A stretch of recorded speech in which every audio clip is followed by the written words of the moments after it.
صلی اللہ علیہ وسلم کا ارشاد ہے کہ حق تعالیٰ شانہ اور اس کے فرشتے سحری کھانے والوں پر رحمت نازل فرماتے ہیں۔ یہ ہمارا ٹاپک چل رہا تھا، تو اس میں یہ رہ گیا ہے تھوڑا سا، تو آج اس کو کمپلیٹ کرتے ہیں۔ حضرت عبداللہ بن حارث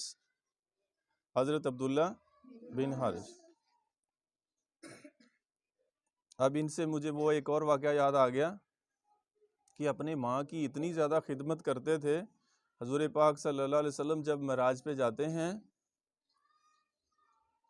تو قرآن پڑھ رہے ہیں مسجد نبوی کے اندر بیٹھ کر، لیکن سنا کہاں جا رہا ہے؟